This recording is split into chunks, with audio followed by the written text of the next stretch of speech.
Salut à toutes et à tous et on se retrouve dans la troisième partie sur la série du matériel. Aujourd'hui on va parler jambes et protection. Souvent ce qui se trouve au niveau des jambes c'est principalement pour la protection. Première partie, les bottines. C'est quelque chose que vous ne voyez quasiment jamais. Ça se met sur l'arrière, enfin sur les postérieurs du cheval. Ça va aller du boulet jusqu'en dessous du jarret. La bottine de base sera une bottine tout à fait simple. Bon, là encore l'étiquette elle est neuve. Une bottine tout à fait simple. Ici, donc du coup elle va jusqu'en bas du boulet, jusque là. Et également, il existe des bottines simples avec une petite bavette pour les chevaux qui viendraient un petit peu plus sur le bas du postérieur. On peut voir quand même assez de marques. Donc on voit quand même que les chevaux peuvent pas mal se croiser.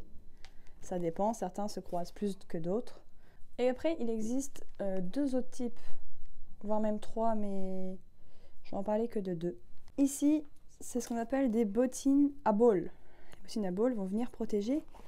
Donc on voit que ça fait une bottine normale. Et cette petite partie, en plus, viendra protéger le dessous du boulet pour les chevaux qui viendraient au fanon. Du coup, qui viendraient frotter les fanons, et ce qui est extrêmement douloureux pour les chevaux. On peut clairement voir ici qu'il y a une usure de frottement sur cette bottine là. Ensuite, il existe des bottines à éparvin. C'est pour les chevaux qui vont aller venir taper très haut dans la bottine. Ça va être une bottine qui va être beaucoup plus haute et plus large sur le dessus, pour du coup éviter que le cheval vienne se taper dans les éparvins, ce qui fait très mal.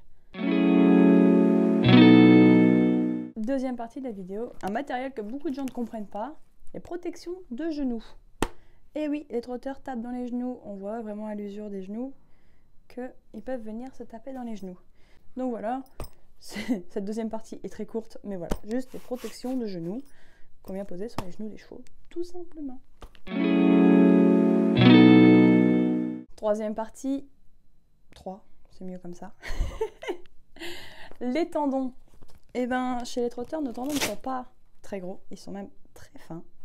Parce qu'on va venir chercher quand même de la légèreté pour que les chevaux ne soient pas lourds dans leurs jambes pour courir.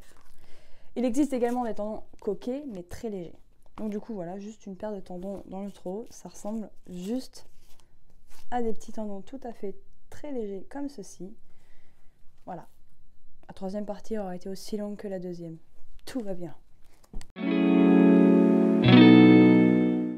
Maintenant, on va se lancer dans la quatrième partie, celle-là va être beaucoup plus longue. On va parler des cloches. Je dis qu'on cherche la légèreté, mais certains chevaux ont besoin de poids pour trotter, parce que le trot a besoin de son équilibre.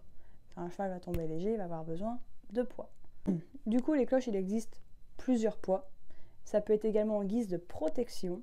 Il existe également des bracelets qui vont poser du poids, mais de manière différente. Donc, je vais d'abord vous présenter les cloches, de la plus légère à la plus lourde, et encore ça dépend. Donc du coup, une des plus légères, ça va être la cloche montante. Elle va également venir en protection principalement sur l'arrière, comme j'ai dit, les chevaux peuvent taper assez bas, peuvent taper dans les couronnes. Du coup, on va venir souvent mettre ce genre de cloche, mais on peut l'utiliser en guise de poids. Ça fait environ 90 grammes, c'est assez léger, mais parfois c'est ce qui peut manquer, et ça peut venir protéger également quand il pourrait venir taper dans les glaumes. Bah, ça va créer quand même un léger amorti. C'était dur. Ensuite, un peu plus lourd, les lisses. Elles sont assez légères aussi, hein, on va dire qu'on est à peu près à 100-110 grammes. Alors, c'est des estimations, hein, j'ai pas pesé les cloches avant, j'ai un peu fait des recherches, j'ai demandé à mes parents, j'ai pas les poids exacts, voilà. Du coup, les lisses, voilà. C'est un peu dans le même style que les montantes, mais vraiment, il n'y a pas vraiment le côté protection de l'arrière. Comme je dis, ça peut également éviter qu'ils viennent se cogner dans les glaumes, se faire mal, ça créera un petit amorti. On monte nettement en poids, on passe à 130 grammes. Alors vous allez me dire, il n'y a que 20 grammes de différence, mais 10 grammes, pour un cheval de 500 kg, des fois ça joue beaucoup, surtout dans leurs gestes. Donc ça s'appelle des marvels. Voilà, ensuite les marvels sont légèrement plus lourdes. C'est un peu la cloche la plus utilisée, notamment chez les jeunes, afin de les cadencer. Ou monter, on voit souvent les marvels. La marvel, c'est vraiment la cloche la plus vue. On augmente encore de poids, l'estrier.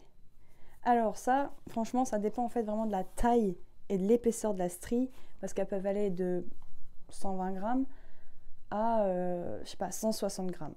Donc vraiment, ça va dépendre du numéro de la cloche, 2, 3, taille 2, taille 3, machin, et de l'épaisseur de la strie pour le poids. C'est aussi une des cloches qui sont assez vues, notamment chez les chevaux assez légers. Et là, on est sur, si je dis pas de bêtises, c'est des rigs, et c'est également des bandes girafes, font partie des cloches les plus lourdes. Alors, on le voit pas à la caméra, mais cette partie-là est assez épaisse, donc beaucoup plus de poids. Elles peuvent aller 230, mais elles peuvent aller jusqu'à 200 grammes. Donc là, ça peut être très lourd. Bon, j'en ai qu'une, elle est célibataire, et on voit qu'elle a de l'âge. Ça fait pas partie des cloches, mais je vais en parler parce que je parlais de protection de glaume. J'ai oublié leur nom. C'est pas grave, j'ai oublié le nom. Mais voilà, ça vient également se caler dans le creux du glaume. Et ça va venir protéger les glaumes, vraiment pour un cheval qui va vraiment se taper, se défoncer les glaumes. En fait, j'ai trouvé en allant chercher les fameux bracelets. Donc ici, c'est avec des billes de plomb. De nos jours, c'est recouvert d'un caoutchouc. Voilà, ça c'est d'un ancien modèle. Les bracelets vont venir du coup se mettre autour du pâturon. Et alors, elles ont tout poids. Hein. Ça peut être de 90 à 200, peut-être 250, j'en sais rien. Donc il y a tout poids, mais ce qu'il y a, c'est que ça va donner un geste différent au cheval. Parce que le poids sera un peu plus haut sur la jambe. Et ça va permettre à un cheval d'aller chercher un peu plus haut pour lui donner un peu plus de geste. Partie suivante. Les coudes. Alors j'aurais clairement pu le mettre sur le corps du cheval, mais je voulais que ça vienne en protection parce que c'est faire une protection. Et c'est un peu le but de cette troisième partie. Donc les coudes vont se mettre sur le garrot du cheval. Ça vient sur l'avant du poitrail. Mais qu'est-ce qui s'est passé là? Ça a été démonté, c'est dans le bordel. Attendez, je recommence.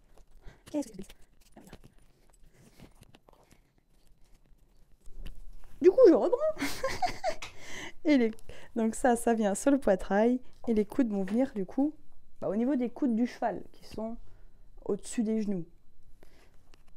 Pour ceux qui ne connaissent pas leur morphologie du cheval, regardez sur internet. Du coup, oui, ça va venir protéger pour un cheval qui va venir taper, qui va vraiment venir relever et taper dans ses coudes. Comme je dis, hein, on voit les marques, hein, qu'ils peuvent vraiment taper dedans. Donc voilà, et taper dans un coude, ça fait très très mal. Et c'est souvent comme ça qu'un cheval devient léger. Parce qu'il a mal, et il tombe léger. Voilà, pour la protection des coudes. En protection des postérieurs, donc à la place des bottines ou aux antérieurs des tendons, on peut utiliser des bandes. Donc des bandes polo, assez connues, ou des bandes où on a une partie ici en polo normal et l'intérieur c'est en élastique, et ou également avec du néoprène. Et on viendra souvent au postérieur, aux antérieurs, mais juste ces polos comme ça, et au postérieur, on viendra mettre des... Bon, on ne fait pas attention, ils ont de l'âge. Tout bandage en néoprène, ça va faire quand même beaucoup plus de protection. S'ils viennent malgré tout se mettre un choc, ça va quand même créer un peu plus d'épaisseur afin de mieux protéger. Il y a des chevaux des fois qui vont beaucoup mieux avec des bandages qu'avec des bottines. Enfin, ça dépend des chevaux. Donc voilà. Souvent, les chevaux sont bien protégés quand ils courent ferrés, mais très régulièrement déferrés. Ça nous arrive de tout enlever, sauf un cheval qui va vraiment aux tendons, on va leur remettre. Ou s'ils se croisent vraiment, oui. Mais ça arrive souvent de tout enlever. Comme ça, les chevaux n'ont vraiment plus rien et sont beaucoup plus libres.